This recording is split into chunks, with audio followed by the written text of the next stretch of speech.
Disrespectful moments in anime. Hello guys, it's me King Dizzy and I'm back with another reaction banger. Today we're going to be reacting to none other than CJ the Champ.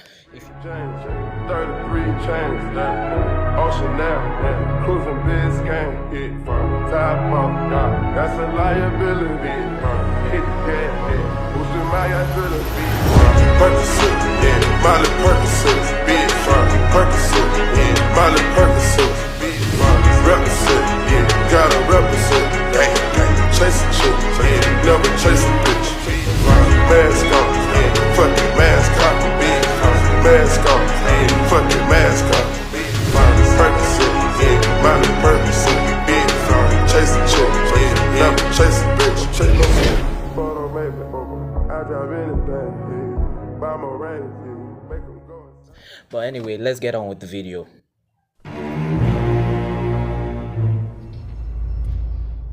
Alrighty, ladies and gentlemen, welcome back to another installment of the most disrespectful moments in anime history with a twist. I'm gonna be real with y'all, the twist ain't revealed till like the last moment. Technically not to the end, but today we got 5 of some of the most unhinged, diabolical, jaw-dropping moments to ever be animated. So let's not waste no more time. Without further ado, alrighty, ladies and gentlemen, let's get right to it. Moment number 1. Osaragi teaching Dump how to praise God. Man, yo, let me tell y'all, bro. Shorty right here, Osaragi, is a bona fide demon. And again, this is another case where you could just tell by her appearance. Her daily fit is a funeral dress. She dresses for the occasion while she is out here killing us with no emotion at all. She is literally the Grim Reaper. And oh girl right here, Dump, had a one-on-one date with the Grim Reaper herself. Now, how all this went down. Slur sent a bunch of serial killers to Japan to take out Sakamoto and the Order. An old psycho fine shit Dump, who was a literal cyborg that can shoot spikes out of her body, decided to go after Osaragi because she simply thought she was unattractive. She deadass hates ugly niggas. If she thinks you're chopped, she's gonna kill you. So later on one day, Osaragi went to the shrine to go pray. And you would not believe what she started to pray for. She started praying saying, "Dear God, I pray that you bring one of these serial killers to me so I can kill them and dismember them myself. I hope to receive this blessing. Amen." So after she finished praying, like, I remember this scene from Sakamoto because I too have watched Sakamoto. The girl literally was like, I was like, why is she in like somehow like a wedding dress? But I didn't know what the dress was called. But he told, now as he just said, that it's a funeral dress. But the girl is so nonchalant and creepy. And that as attractive, so pulls up right behind her. Her prayers were answered immediately. So she shoots a spike from her body, trying to impale Osaragi. But Osaragi somehow blocked her attack with a coin. And she's saying after that, "Oh, thank God, my prayers have been answered. I'm about to kill a bitch today." So now I want y'all to prepare yourselves to see one of the most disrespectful things I've ever seen. Shorty told Dump, "Hello, ma'am. Do you know how to praise God?" What? "Oh, well, allow me to show you how to praise the Lord." So she palms her head, takes her over to the statue and slams her head twice. And she told her, "First, you bow twice." Then while Shorty is struggling unconscious, she claps her in the face, then claps her again and told her, "Then you clap twice." Then picks her up and drives her face into the offering table. Then after she planted her face in the table, last thing she said was, "And don't forget, make your offering," and flicks a coin at her unconscious body, just face planted on the floor. Like the way she just bangs her head. No human being should survive that. She's surprisingly, I know it's anime logic 101 that your appearance does not match your strength, but she's surprisingly strong for someone her size and her weight. Just picks up and slams the head on the pedestal or whatever it's called. It in the ground. So after she just got embarrassed, freaky psycho fine shit gets up and start licking her lips and saying, Ew. "Ooh, I can't wait to give you a makeover, you chopped ass bitch." So Dump tries to attack her again, but Osaragi blocks that attack again, this time with a briefcase, and Dump started getting pissed off because Osaragi's just toying with her. She's blocked both of her attacks with a coin in a briefcase and was beating the hell out of her while she was praising God. So Dump just goes unga bunga on her, shooting her spikes at her. So Osaragi jumps up trying to dodge it, but Dump ends up taking away her briefcase from her and throws it out the window. And yo, look at the disappointment in her face. She is not enthused at all. This just pissed her off. She's thinking in her head, "Oh my God, my precious." So after throwing her money in the bank briefcase overboard, Osaragi officially stopped fucking around. Oh my God, money in the bank briefcase. Really, CJ? He ripped down and kicked the temple bell at her, sending psycho fine shit to a different map. Her ribs after are Dump gone. just got hit with the stage change, she started doing some freaky shit. I kid you not, she started shooting the spikes out of her titties. And then after that, she started licking her lips. Oh, hell no. Now that I see it, it's true. I thought it was a chest, but it's her new actually name down from now there. on is Freaky Spike Bitch or some shit. I don't know. It really fits her. When Freaky Spike Bitch shot them spikes out of her titties, she completely bricked and only hit Osaragi's hand. And this right here is when Dump started regretting everything. Osaragi starts walking her down with her hand impaled, moving through the spike, grabs her hand and tells her, "I'm about to rock your shit, twin." Hey, twin. Send her freaky ass to another building. And Osaragi was not done. She was about to tee off on this freaky hoe. Dump ran. Like, wait. You telling me? I've seen this scene too. I've watched that episode. But can somebody explain to me how you got your hand impaled, but yet you're still going and going? I know that shit gotta hurt like a moth. Gotta so hot. It hurts motherfucking painfully. It hurts so bad because no human being can do that unless you are really out for blood. At her and shot a spike. She parries it, then she jumps up, then kicked her so hard the bitch spun 5 times. And she wasn't even done after that. She started juggling her ass down the aisle, turning into a human pinball machine. So after Osaragi finished juggling her, she ends up being conveniently right by her briefcase. And guess what is inside her briefcase? She had a big ass buzzsaw in that bitch. And when Dump saw this, she knew it was over. Cause her backstory started playing. Lord. Talking about how she became a serial killer because she wanted to be loved. Like, nigga, what? Ew. Weird ass, freak ass hoe. And y'all have watched enough anime, so y'all know good and well. This is Yes. Anime 101. If a character is near death and start seeing their backstory, there is a 99.9% chance that they're about to die. And she straight up told Shorty before she killed her, "Because people like you exist, I am needed by God. So because of that reason, I love you." And tell me why she's smiling right now. What the fuck? You know what? Because she's crazy. That's the reason. She's the reason why she's smiling, because it's crazy. Even her backstory don't make sense. When I watched the episode, her backstory didn't even make sense. She was just born a psychopath. Bruh, I guess she got her final wish before she was about to die for somebody to love her. In the end, So Osaragi revs up that buzzsaw, dashes at Shorty, and splits this freaky spike bitch down the middle. Fatality. And with KO. that, Osaragi continued to spread the word of God to these freaky ass hoes. Alright, let's keep this disrespectful party going, shall we? So, moment number 2, Nagumo embarrassing a nonchalant dreadhead. Another We're still on Sakamoto days. Sakamoto days, and this is the same plot. This time, however, though, the serial killer is this big buff dreadhead nigga called the Minimalist. And this dude goes around crushing things to as small as they can get. And his target was Sakamoto. So later on that same day, he pulls up to Sakamoto's convenience store, and he ends up confronting his wife. So she tells him, "Excuse me, sir, can I help you with anything?" In this scene right here, I genuinely felt scared. When I was watching this, I genuinely felt scared for Mr. Sakamoto's wife. But it was Nagumo. Just a heads up, spoiler alert. We all know that it was Nagumo who was disguised. I don't know how he keeps disguising himself as people. It's just his specialty.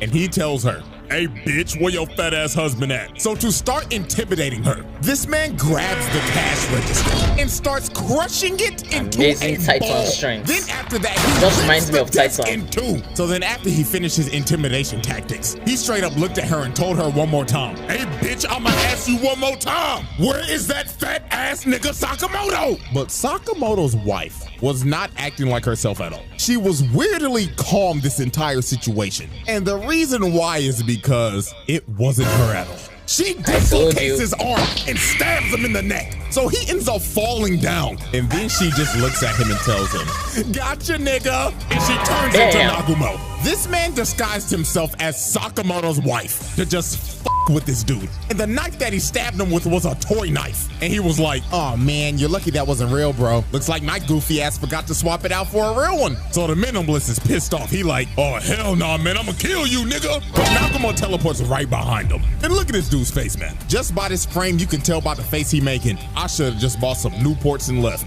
And I'm not gonna lie to y'all, bro. What he does to bro is honestly worse than what Osaragi did to Freaky Spike bitch. Very worse. So the minimalist starts bragging, saying, "Man, I've killed 432 people. Like, what your goofy ass like gonna Goliath be, huh, versus nigga?" David. And when bro said this, Nagumo deadass looked at bro like, "Wow, man, that's amazing. You count everybody that you kill? Holy, you might be smarter than a 5th grader." So this pisses dude off. So he goes in to punch him, but hits straight air. And this man Nagumo is just chilling on top of the shelf with bro's phone. And he's just looking through it like, "Wow, man, I'm disappointed. How are you a 6'5" nonchalant dreadhead and your phone is as dry as the Sahara Desert? Like, really, my nigga, no hoes at all?" Dude, Dennis would be ashamed. Oh my god, dude, Dennis would be ashamed.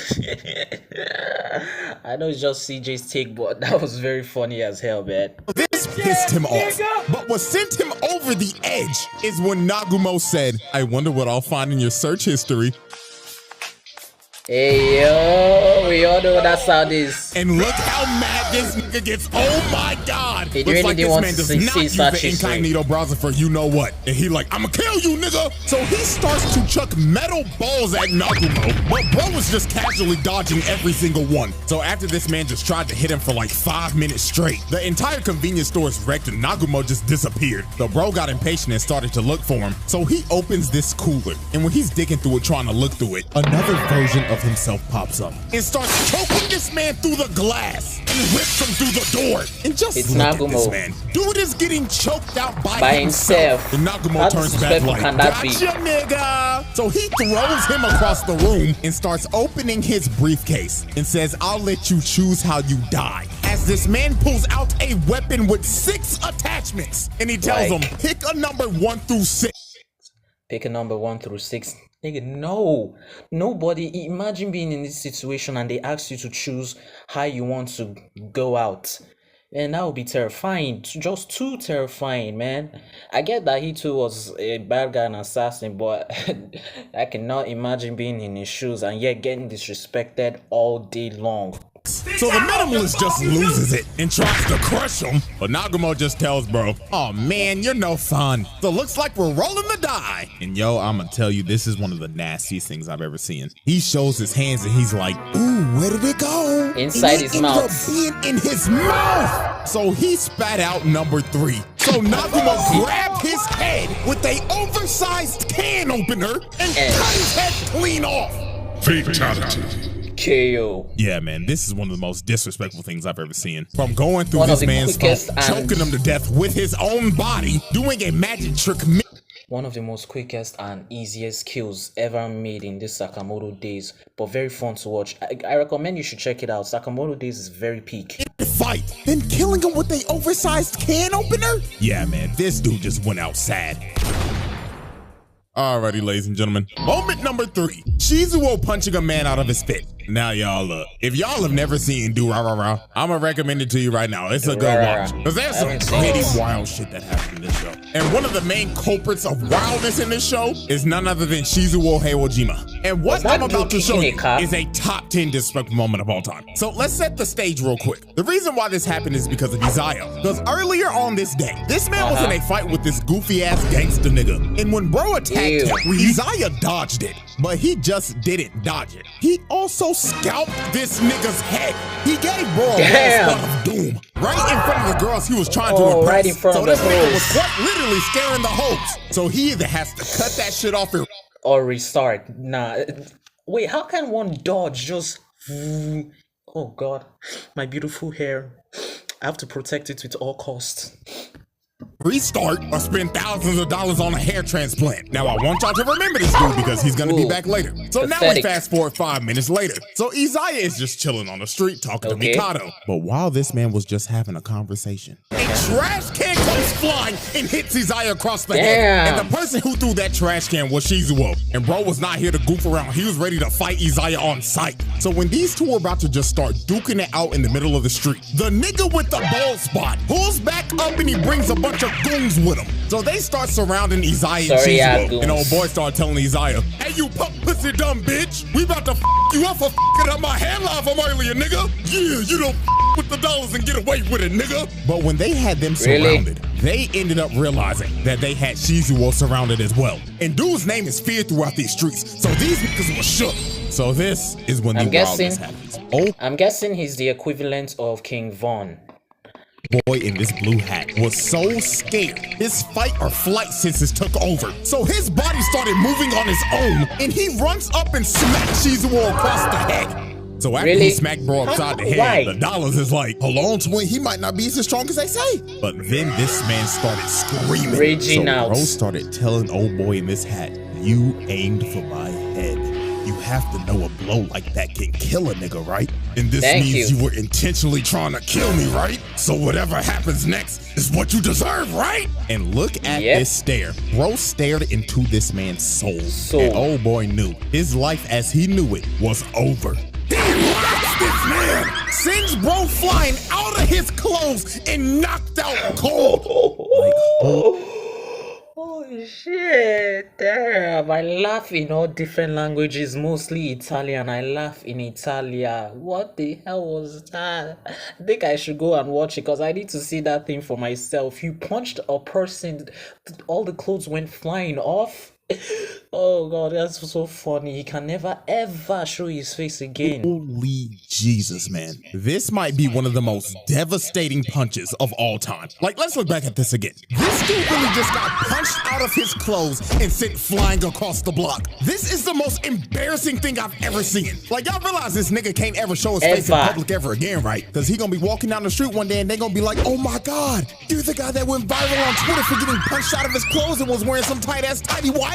Like, dude, you're cooked for life. And just look at him twitching over there like a dead buck. Like, oh my god. So after that happened, Shizuo was not done because every one of these gang members now have a receipt that needs to be paid. So he goes after the gang members. Look at dude right here. He was avidly trying to run away, but Shizuo said, "Nah, nigga," as he threw him into another person and just started bodying every single gang member. And look at old ball spot. This man fearing force like thinking in his head like, "Oh god, the rumors were true. This nigga really is Ikabokuru's King Von." So I said it that is the equivalent of King Von. the dudes behind him was like, "Nah, we're out, bro." And Shizuo runs up behind Baldy and kicked him so hard the beanie fell off his head. So the world could see that beautiful bald spot. So while he was beating the hell out of everybody, Isaiah was like, "Yep, I'm out of here." But Shizuo looked at him like, "Hell nah, nigga," as he picks up a vending machine and tries to throw it at this man. But that brother Simon came from the roof to stop the vending machine from hitting this man, bro. But yeah, man, that's the moment, bro. This man threw a trash can cross map, punched a man out of his clothes, and bodied an entire gang after that. Like, dude, what the f***? All right, let's keep it pushing. Moment number 4. Ichigo calling an ambulance before a fight.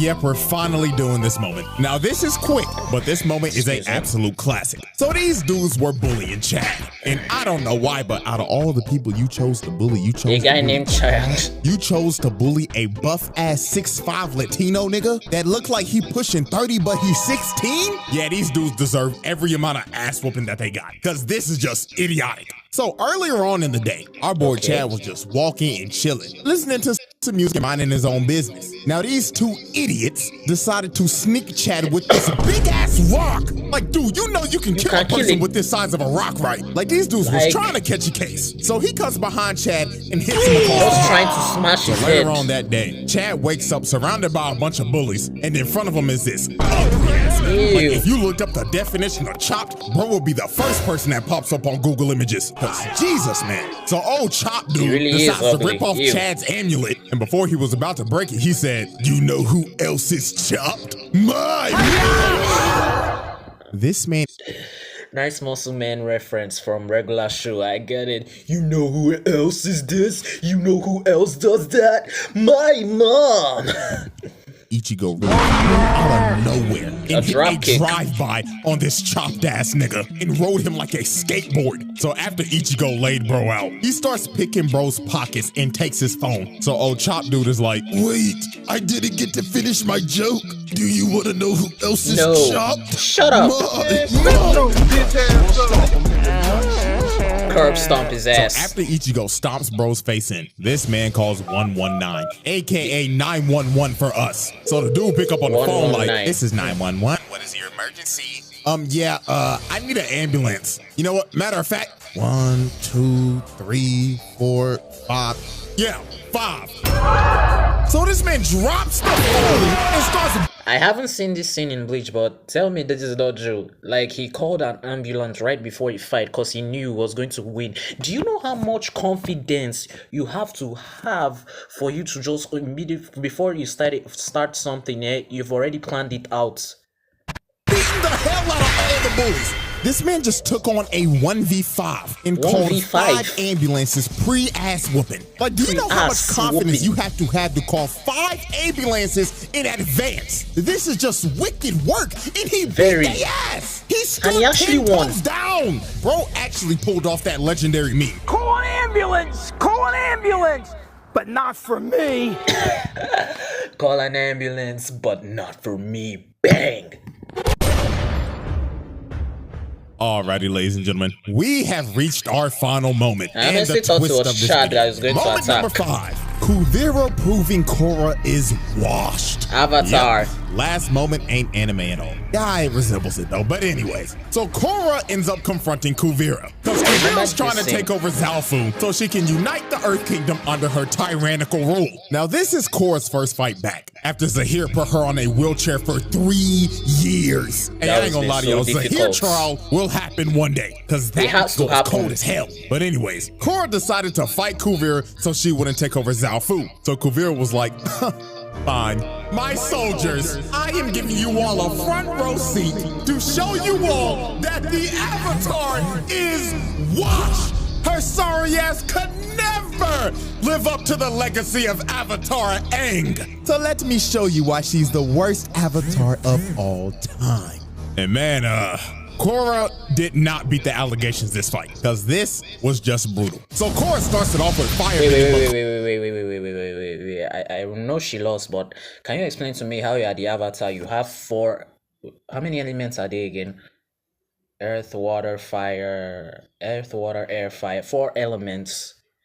And only one person who is gifted with 1 element still beats you with the person who has 5. I get that she's been out of action for a long time, but come on now.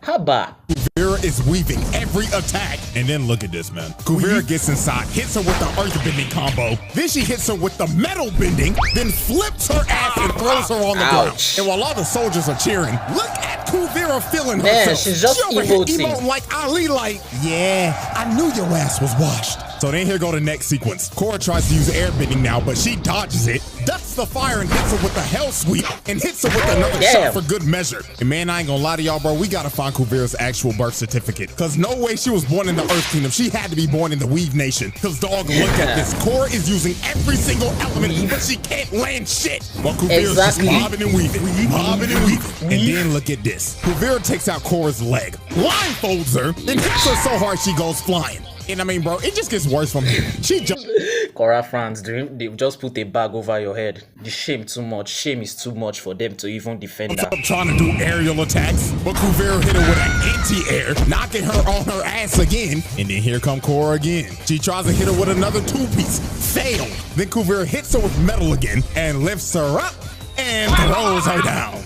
The Avatar is getting whooped by a background character from season 3. This is fucking embarrassing. And then look at this. Cora has the bright idea to earthbend against her. Kuvira stops it immediately and just sends it right back at her. Like, what made you think earthbending was the answer against Kuvira? One of the best earthbenders in the fucking series. Like, come on now. So Cora was getting her ass whooped so bad. Sue straight up yelled at her and told her, bitch, if you don't go into the Avatar state right now, like, what are we doing? So when Kuvira jumps up and tries to finish Cora, Cora finally goes into the Avatar state and blows Kuvira off of her. So Cora actually ends up landing a nasty hit, finally dropping Kuvira. And it looks like Cora has finally locked in. Maybe she wasn't washed after those 3 years in a wheelchair. But when Cora was about to finish her off, her PTSD from last season kicked in as she sees her face on Kuvira. So she gets knocked out of the Avatar state, falls to her knees, and Kuvira's just looking at her with disappointment like, damn, I knew you were washed, but not this bad. So Kuvira strings Cora up, slams her in the ground, and puts her in an earth prison. And that was it. KO. Cora was cooked. She got washed by Kuvira in 5 minutes tops. 5 minutes? I thought that fight was going to take so long. Why? She is literally the worst Avatar. I know the Avatar fans might come for me in the comment section, but she's literally the worst Avatar in history. Aang is so much better. If it was Aang, he won't. And it one hit, which was in the person will beat you. Mind my Nigerian pidgin, but person will beat you inside Avatar state. You enter Avatar state, your strongest form, and they still whooped your ass. State, by the way. Like, holy moly, man. So Kuvira walks her down, and she's ready to make the Avatar reincarnate right now. But Opal and Genoa saves Cora's ass, and they end up having to retreat. And look at Kuvira hyping up her niggas like, I told y'all she was washed! Zafu is ours, nigga! Damn. Anyway, but what do you all think of that fight? I would probably go check it out if I were you, because this, you really have to see that fight. You imagine losing to a background character in your own story and you know you're the main character. It's just so disappointing. Anyway, if you enjoyed the video, please like, share, and subscribe. And it's your boy King Dizzy. We're going to go out with a bang.